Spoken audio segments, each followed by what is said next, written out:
Halo teman-teman, kami dari kelompok 1. Di video ini, kami akan menjelaskan materi tentang metabolisme protein dan hubungan antara metabolisme protein, karbohidrat, dan lemak.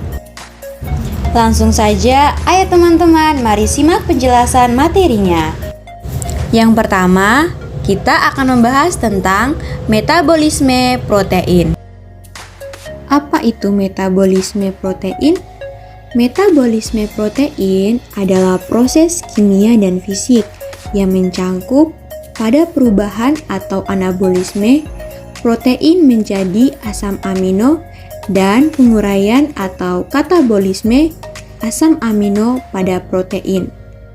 Asam amino yang telah tersebar melewati darah dan masuk dalam jaringan tubuh akan disintesis kembali menjadi protein. Selanjutnya, ada 3 jalur metabolisme protein. Yang pertama, transaminasi, yaitu memotong dan memisahkan gugus karbon dan gugus amin. Yang kedua, deaminasi, yaitu masuknya gugus amin ke jalur urea. Yang ketiga, dekarboksilasi, yaitu reaksi yang mengubah asam pirufat yang beratom C3 menjadi senyawa baru asetil koenzim A yang beratom C2 sebagai tahap awal memasuki siklus Krebs. Berikutnya, reaksi metabolisme protein. Di samping, teman-teman dapat memperhatikan struktur dari reaksi metabolisme protein. Pertama, ketika makanan masuk ke dalam perut, enzim pepsin akan memutus ikatan peptida pada sisi NH2 dari asam amino aromatik, yaitu fenilalanin, tirosin, dan triptofan.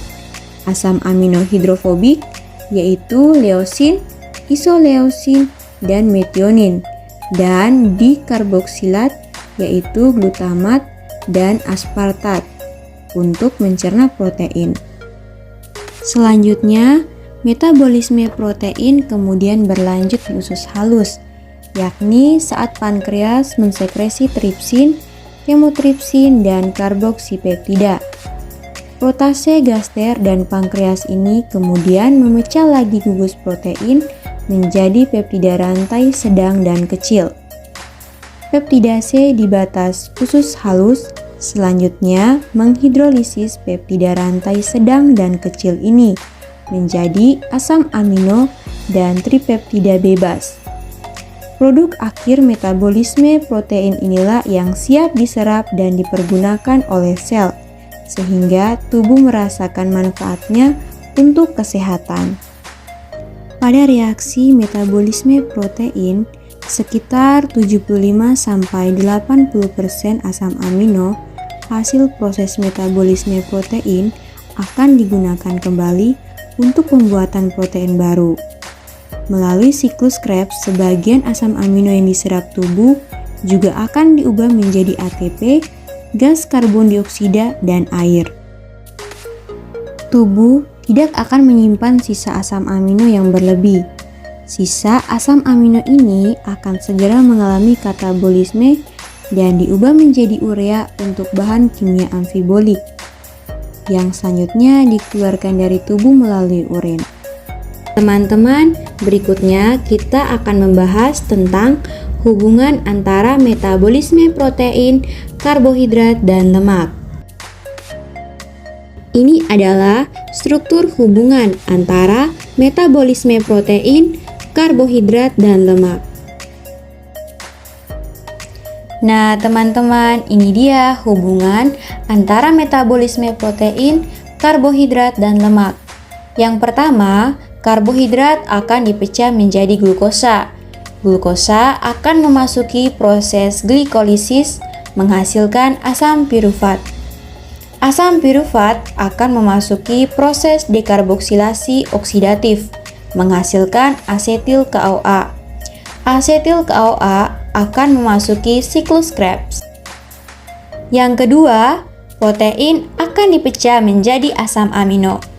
Asam amino ini akan mengalami proses deaminasi atau transaminasi untuk memisahkan gugus amonia yang tidak berguna bagi tubuh.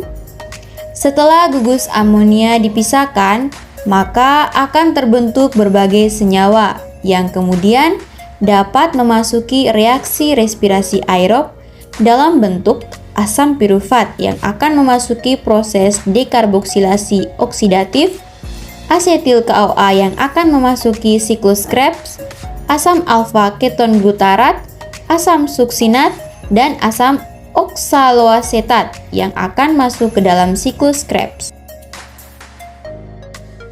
Dan yang ketiga, lemak akan dipecah menjadi asam lemak dan gliserol. Asam lemak akan mengalami proses beta oksidasi sehingga menghasilkan asetil CaOA yang akan memasuki siklus Krebs, dan gliserol akan masuk ke dalam proses glikolisis dalam bentuk gliseradehi 3-fosfat. Selanjutnya, dari proses glikolisis, dekarboksilasi oksidatif, serta siklus Krebs akan menghasilkan NADH dan FADH yang kemudian masuk ke dalam proses transport elektron dan menggunakan oksigen sebagai akseptor elektron terakhir, kemudian menghasilkan ATP dan air. Sekian penjelasan materi dari kelompok kami. Terima kasih teman-teman telah menyaksikan video ini. Semoga dapat bermanfaat.